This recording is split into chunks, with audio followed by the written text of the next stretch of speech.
रहीम अस्सलाम वालेकुम। नेक्स्ट हमारा चैप्टर है numerical integration. We know that the integral a to b f of x dx can be evaluated if there exists a differentiable function f such that f dash of x is equal to f of x। हमें ये पता है कि कोई भी function जो है वो तब ही इंटीग्रेबल होगा या उसकी इंटीग्रेशन एग्जिस्ट करेगी अगर हमें ऐसा कोई एक डिफरेंशिएबल फंक्शन मिल जाए such that F dash of X is equal to F of X. अगर मैं दोनों तरफ इंटीग्रेशन लूँ तो क्योंकि इंटीग्रेशन और डेरिवेटिव एक दूसरे के एक्शंस को अनडू करेंगे, तो ये डेरिवेटिव और इंटीग्रेशन एक दूसरे के एक्शंस को अनडू करते हैं। तो इसका मतलब ये है कि जब हम एफ डैश की इंटीग्रेशन लेंगे तो वो एफ ऑफ एक्स के बराबर है, और अगर हमारे पास अपर और लोअर लिमिट है तो फिर ये एफ ऑफ एक्स के बराबर है सिंपली। तो हमारे पास कोई भी function F of X integrable होगा अगर हमें एक डिफरेंशिएबल फंक्शन मिल जाए F such that F dash of X is equal to F of X in this interval a comma b. However, in applications we come across integrals of the form a to b e power minus x square by 2। अब इस function को हम integrate नहीं कर सकते analytically, which cannot be evaluated in analytical form. Sometimes f of x is given by a set of recorded values. Sometime ऐसा भी होता है कि हमारे पास एक किसी भी फंक्शन की वैल्यूज़ गिवन होती हैं इन टेबुलर फॉर्म, जैसे हम पहले इंटरपोलेशन के केस में कर चुके हैं कि हमें एफ ऑफ एक्स का नहीं पता लेकिन एक्स वन का पता है, एफ ऑफ एक्स वन का पता है, सिमिलरली एक्स एन का पता है and F of X N का पता है। तो ऐसे टेबुलर फॉर्म में भी हमें डाटा गिवन हो सकता है, और अगर हमें ऐसा फंक्शन मिल जाए जिसे हम इंटीग्रेट नहीं कर सकते या टेबुलर फॉर्म में हमें डाटा मिल जाए तो उन केसेस में हम न्यूमेरिकल इंटीग्रेशन को यूज़ करेंगे। In such cases we use the method of numerical integration. Numerical integration is the process of evaluating a definite integral. Definite integral वो इंटीग्रल है जो ए बी और ए बी के दरमियान जितने भी पॉइंट्स हैं उनमें अगर फंक्शन डिफाइंड हो, जो एफ ऑफ एक्स है वो ए और बी और ए बी के दरमियान जितने भी पॉइंट्स हैं हर पॉइंट पर डिफाइंड हो, तो हम कहते हैं कि वो इंटीग्रल डेफिनेट है, डेफिनेट इंटीग्रल है। From a set of tabulated values of the integrand F of X, जिसे हमने इंटीग्रेट करना है वो इंटीग्रैंड है।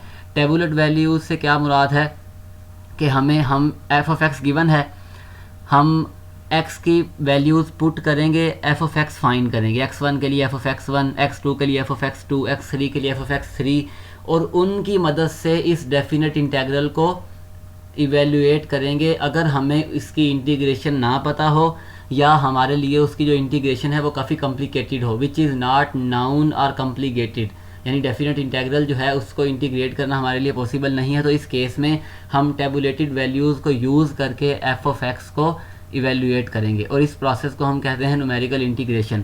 ज्योमेट्रिकली जो इंटीग्रल है, डेफिनेट इंटीग्रल है, वो एरिया अंडर द कर्व को रिप्रेजेंट करता है। Area bounded by the curve y is equal to F of X and the X axis between x is equal to a and x is equal to b। ये x axis है, ये x is equal to a है, ये x is equal to b है, और ये हमारे पास curve है। तो जो डेफिनेट इंटीग्रल है वो इस एरिया को रिप्रेजेंट करता है। ये जो इंटीग्रल है इसका जो आंसर होगा वो इस एरिया को रिप्रेजेंट करेगा।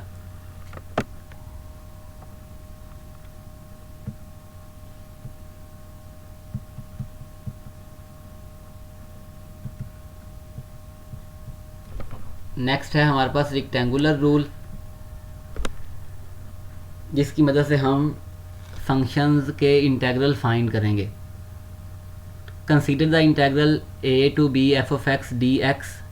Let f of x be a given function in the tabular form। यानी ये x है, ये f of x है, x1 f of x1, xn f of xn and so on। We can draw a curve c। हमने ये function का graph जो है वो प्लॉट किया है, y is equal to F of X, जिसे हमने c कहा है, curve c। The area under the curve C from A to B can be calculated as the A. अब हम क्या करेंगे कि हम जो एरिया अंडर द कर्व है इसे हम रेक्टेंगल्स में डिवाइड करेंगे। हमने दो रेक्टेंगल्स बनाई हैं, एक ये रेक्टेंगल है हमारे पास और एक ये रेक्टेंगल है। जब हम एरिया फाइंड करेंगे, जब हम इन दोनों के एरियाज़ को सम करेंगे तो हमारे पास सिर्फ ये पोर्शन आएगा, ये पोर्शन जो है वो नहीं आएगा। इसका मतलब ये है कि इसमें कुछ एरर है हमारे पास। हमने दो रेक्टेंगल्स बनाई, रेक्टेंगल्स हमने इसलिए बनाई क्योंकि रेक्टेंगल्स जो हैं उनका एरिया हमें पता है, उनका जब हमें एरिया पता है हम सम करेंगे तो हम अप्रोक्सीमेट जो हमारे पास एरिया है उसे हासिल कर लेंगे।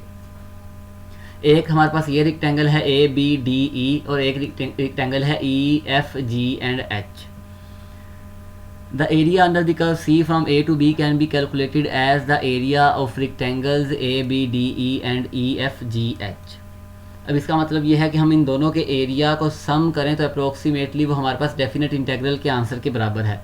Integral X naught to X two जो ए है उसे हमने एक्स नॉट कह दिया। ये जिस पॉइंट पर हमने ब्रेक किया था, जिस पॉइंट पर हमने रेक्टेंगल ड्रा की थी उसको हमने x1 कहा और ये हमारे पास पॉइंट जो है वो x2 है।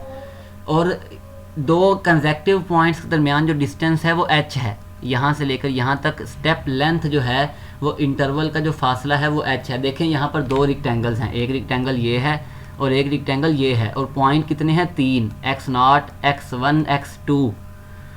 इसका मतलब ये है अब हमारे पास जो h है, अगर मैं यहाँ देखूँ जो b है b माइनस a, अगर मैंने ये फासला फाइंड करना हो ये वाला तो वो b माइनस a है, ठीक है। और वो किसके बराबर है, वो h प्लस h के बराबर है। यहाँ से यहाँ तक h, फिर यहाँ से यहाँ तक h plus h। b minus a is equal to 2h। इसका मतलब ये है h is equal to b minus a by 2। अब यहाँ पर n इज़ इक्वल टू 2 होगा, नंबर ऑफ़ रेक्टेंगल्स जो हैं वो 2 हैं।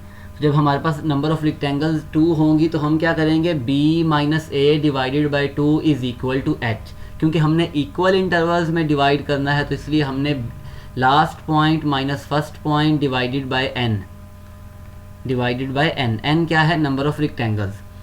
तो area of rectangle A B D E plus area of rectangle E F G H. Rectangle का एरिया क्या था, length into width, so H into F of X naught. ये एफ ऑफ एक्स नॉट है क्योंकि ये x not था तो यहाँ पर हमें एफ ऑफ एक्स नॉट मिलेगा। और ये एच है तो H into F of X not इसका एरिया है, H into F of X one इसका एरिया है। इन दोनों को ऐड कर दें, H into F of X naught plus F of X one, ये हमारे पास दो रेक्टेंगल्स के केस में एरिया आ जाएगा। अगर सिमिलरली हम रेक्टेंगल्स की तादाद बढ़ा दें, 4 रेक्टेंगल्स कर दें, यहाँ हमारे पास 2 थी,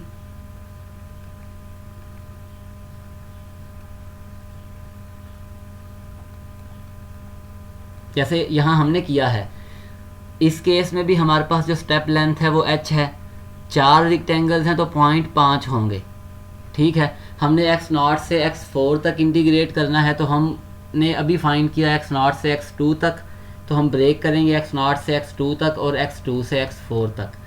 इसका आंसर हमने ऊपर फाइंड किया था वो इसके बराबर है। सिमिलरली x2 से x4 जो है वो h into F of x2 plus F of x3 के बराबर है। h कॉमन लेंगे तो h into F of x naught up to F of x3। यहाँ हम देखें तो हमारे पास पॉइंट x2 था, यहाँ x1 है, यहाँ पॉइंट x4 है, तो यहाँ हमारे पास x3 है।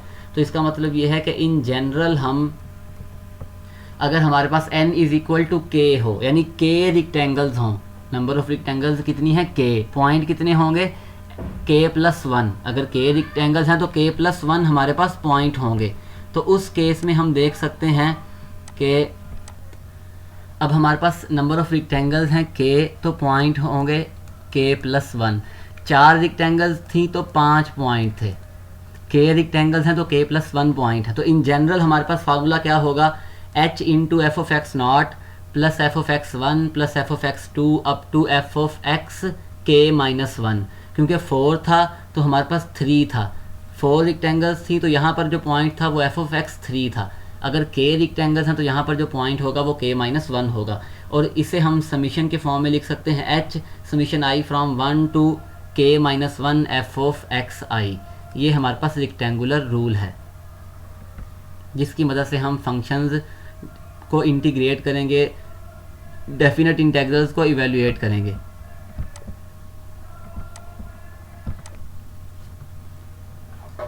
नेक्स्ट हमारे पास इससे रिलेटेड एग्जांपल्स हैं। एक क्वेश्चन हम सॉल्व करते हैं कि evaluate F of X is equal to, F of X हमें गिवन है, F of X is equal to 1 over X raise to power 2। और क्वेश्चन ये है कि इवेल्युएट करें integral from 1 to 3 1 over X raise to power 2 dx using rectangular rule for n is equal to 2। मतलब कि number of rectangles 2 हैं। And compare your answer with exact value. अब क्योंकि हम यहाँ पर इसे इंटीग्रेट कर सकते हैं तो इसलिए हमसे कहा गया है कि n इज़ इक्वल टू 2 के लिए सॉल्व करें और उसे एग्जैक्ट वैल्यू के साथ कंपेयर करें। और अगर हम नंबर ऑफ़ रेक्टेंगल्स इंक्रीज़ कर दें, n से n इज़ इक्वल टू 2 से n इज़ इक्वल टू 4 कर दें, तो फिर हमारे पास आंसर पर क्या फ़र्क पड़ेगा। सबसे पहले हम करते हैं n इज़ इक्वल टू 2 के लिए, तो h किसके बराबर होगा, b minus a 3 minus 1 divided by 2 जो कि 1 है। स्टेप लेंथ हम अपने कैलकुलेटर की मदद से, कैलकुलेटर में जाएं, वहाँ पर टेबल है, टेबल में जाकर एफ ऑफ एक्स लिखें, स्टार्टिंग पॉइंट लिखें कि 1 से स्टार्ट किया, 3 पर एंड, और स्टेप लेंथ लिखें, तो हमारे पास जो डाटा है वो टेबुलर फॉर्म में आ जाएगा। मतलब कि x और एफ ऑफ एक्स है, x इज़ इक्वल टू 1 पर आंसर 1 है, x इज़ इक्वल टू 2 पर आंसर 0.25 है, और x इज़ इक्वल टू 3 पर जो आंसर है वो 0.11 है। ये डाटा हम अपने कैलकुलेटर में भी फाइंड कर सकते हैं। फार्मूला हमारे पास क्या है, 1 से 3 तक F of X D X is equal to H into F of X naught F of X 1। ये एक्स नॉट है, ये x1 है और ये x2 है।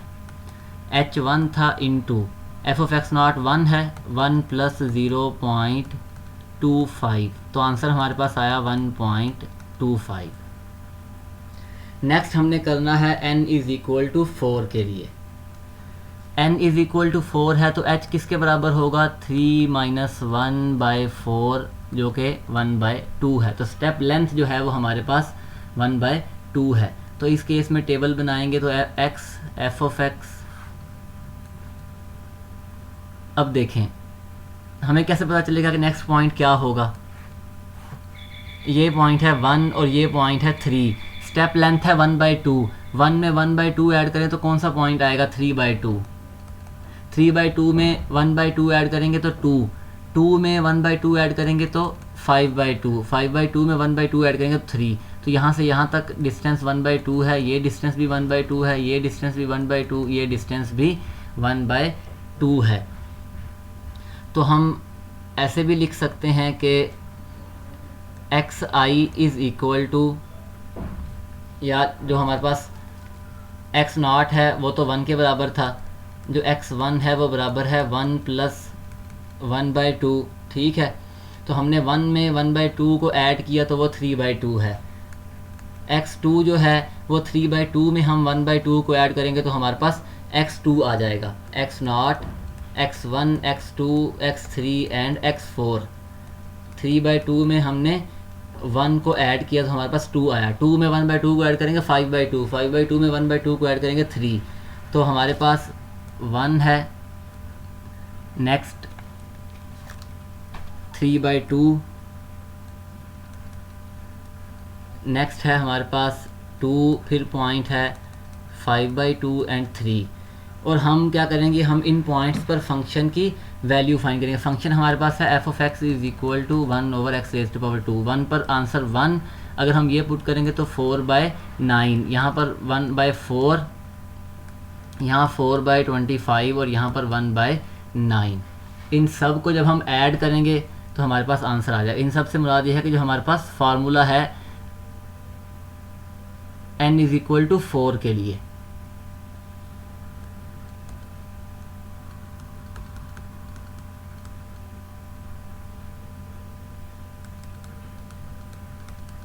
F of X naught, F of X 1, F of x 2 and F of x 3। H जो है वो यहाँ पर हमारे पास 1/2 है,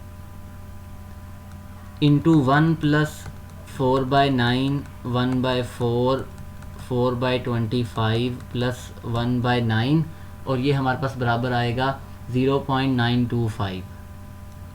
0.925 2 पॉइंट्स के केस में आया था 1.25। अब हमने जैसे नंबर ऑफ रेक्टेंगल्स को इंक्रीज़ किया, जैसे ही हमने रेक्टेंगल्स को इंक्रीज़ किया, हमारे पास जो आंसर है वो ज़्यादा एक्यूरेट आया है, एरर कम है। इसमें जब n = 2 था तो एरर ज़्यादा था, n = 4 है तो हमारे पास जो एरर है वो उससे कम है।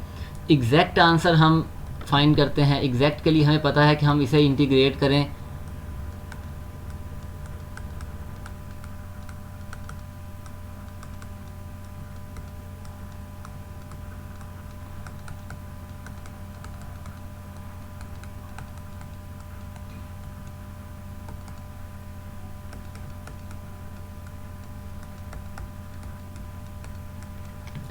अपर और लोअर लिमिट पुट करें। सॉरी -3 नहीं था, 2 है हमारे पास।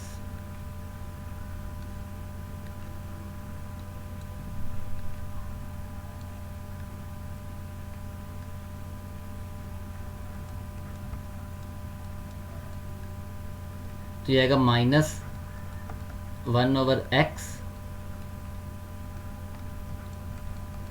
अपर और लिमिट और लोअर लिमिट पुट करेंगे तो ये हमारे पास 1/3 - 1।